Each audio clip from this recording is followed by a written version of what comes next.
Hello friends, welcome back to Nurses Profile channel. First round counseling முடிச்சாச்சு. எல்லாருக்குமே வந்து allotment order வந்து கிடைச்சாச்சு. ஸோ அடுத்து நம்ம என்ன பண்ணணும் அப்படிங்கிறத பற்றி தான் இந்த வீடியோவில் பார்க்க போகிறோம். அதே நேரத்தில் 2வது ரவுண்ட் அண்ட் 3வது ரவுண்ட் அட்டன் பண்ண ஸ்டூடெண்ட்ஸ்க்கு ஒரு சில இம்பார்ட்டண்ட்டான இன்ஃபர்மேஷன் இந்த வீடியோவில் இருக்குது. ஸோ வீடியோவை வந்து கடைசி வரைக்கும் பாருங்கள்.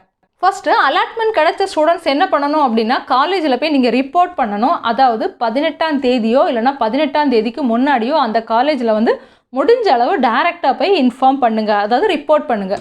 இந்த ரிப்போர்ட் பண்ணும்போது நீங்கள் என்னென்ன சர்டிஃபிகேட் கொண்டு போகணும் அப்படின்னு பார்த்தீங்கன்னா, நீங்கள் அப்ளை பண்ணும்போது என்னென்ன சர்டிஃபிகேட் வந்து ப்ரொவைட் பண்ணிங்களோ அதோட ஒரிஜினல்ஸ் எல்லாமே வந்து கண்டிப்பாக வந்து கொண்டு போகணும். ஏன்னா நம்ம அப்ளை பண்ணும்போது ஜெராக்ஸ் தான் வச்சு சப்மிட் பண்ணியிருப்போம், ஒரிஜினல் சப்மிட் பண்ணலை. ஸோ அந்த ஒரிஜினலை நீங்கள் என்ன பண்ணணும் அப்படின்னா இப்போ வந்து கண்டிப்பாக வந்து சப்மிட் பண்ணணும். என்ன நிறைய ஸ்டூடெண்ட்ஸ் கேட்குறாங்க, இந்த ஹெப்பாடைட்டிஸ் பி வேக்சின் இம்பார்ட்டண்ட்டா மேம் அப்படின்னு கேட்குறாங்க.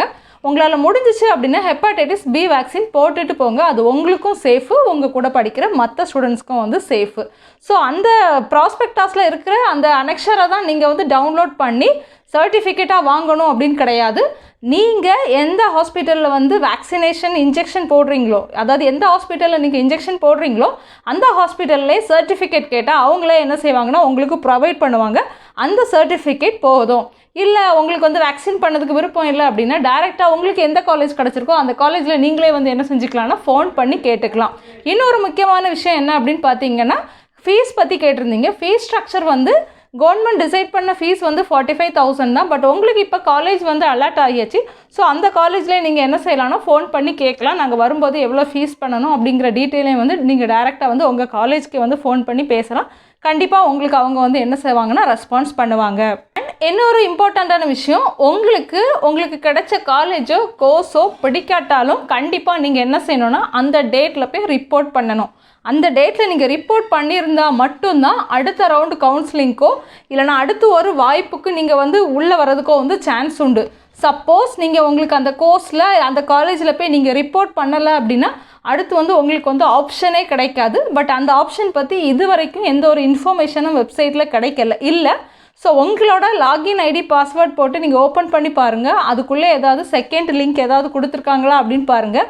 இல்லைனா வந்து செகண்ட் ரவுண்ட் கவுன்சிலிங் வந்து நாளைக்கு முடியுது. ஸோ நீங்கள் அதில் ஓப்பன் பண்ணி பாருங்கள். உங்களுக்கு வந்து மீன்ஸ் சாய்ஸ் ஃபில் பண்ண முடியுதான்னு பாருங்கள். அப்படி சாய்ஸ் ஃபில் பண்ணுறதுக்கு ஆப்ஷன் இருந்ததுன்னா சாய்ஸ் நீங்களும் ஃபில் பண்ணி விடுங்க. பட் எப்படி வந்து முடிவு வரும் அப்படின்னு தெரியல.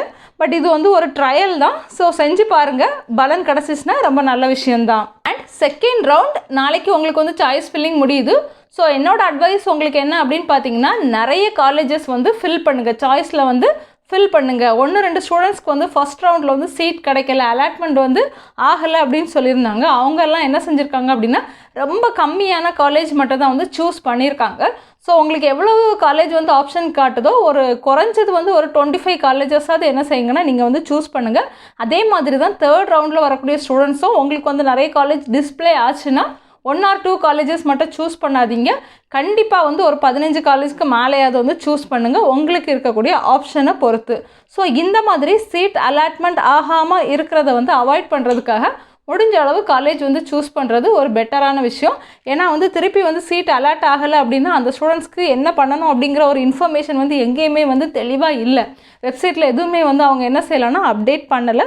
மேபி இந்த first round second round counselling முடிஞ்சதுக்கப்புறம் அவங்க ஏதாவது வந்து இன்ஃபார்ம் பண்ணலாம். ஆனால் அப்படி வந்து சீட் கிடைக்காதவங்க வந்து சாய்ஸ் ஃபில் பண்ண முடியுதான்னு செகண்ட் ரவுண்டில் போய் ஓப்பன் பண்ணி பாருங்கள். அண்ட் ஃபஸ்ட் ரவுண்ட் ஸ்டூடெண்ட்ஸ்க்கு அலாட்மெண்ட் கிடச்சிருந்த ஸ்டூடெண்ட்ஸ் எல்லாருமே கண்டிப்பாக உங்களோட அலாட்மெண்ட் லெட்டரை வந்து உங்களோட காலேஜ்க்கு நீங்கள் கொண்டு போகணும். அலாட்மெண்ட் லெட்டர் இல்லாமல் போனீங்க அப்படின்னா கஷ்டம். ஸோ மறக்காமல் உங்களோட அலாட்மெண்ட் லெட்டரை வந்து டவுன்லோட் பண்ணி எடுத்துகிட்டு போங்க. தேர்ட் ரவுண்டில் வந்து எவ்வளோ காலேஜஸ் வந்து அவைலபிள் இருக்கும் அப்படின்னு தெரியல. நமக்கு என்ன சீட் மேட்ரிக்ஸ் வந்து அவங்க வந்து ப்ரொவைட் பண்ணவே இல்லை. நீங்கள் ஓப்பன் பண்ணும்போது தான் உங்களுக்கு தெரியும் எவ்வளோ சீட் இருக்கும்னு. ஸோ அதை பொறுத்து தான் நீங்கள் அந்த டைமில் என்ன செய்யணும்னா டெசிஷன் எடுத்து ஃபில் பண்ணணும். தேர்ட் ரவுண்ட்லேயும் கிடைக்கும், கொஞ்சம் ஸ்டூடெண்ட்ஸ்க்கு அது அட்லீஸ்ட் சீட் கிடைக்கும் அப்படின்னு சொல்லி நான் நம்புகிறேன். ட்ரை பண்ணி பாருங்கள். இந்த வீடியோ உங்களுக்கு இன்ஃபர்மேட்டிவாக இருந்துச்சுன்னா வீடியோவை லைக் பண்ணிக்கோங்க. அண்ட் நம்மளோட சேனலையும் மறக்காமல் சப்ஸ்கிரைப் பண்ணிக்கோங்க. பாய் பாய், தேங்க்யூ.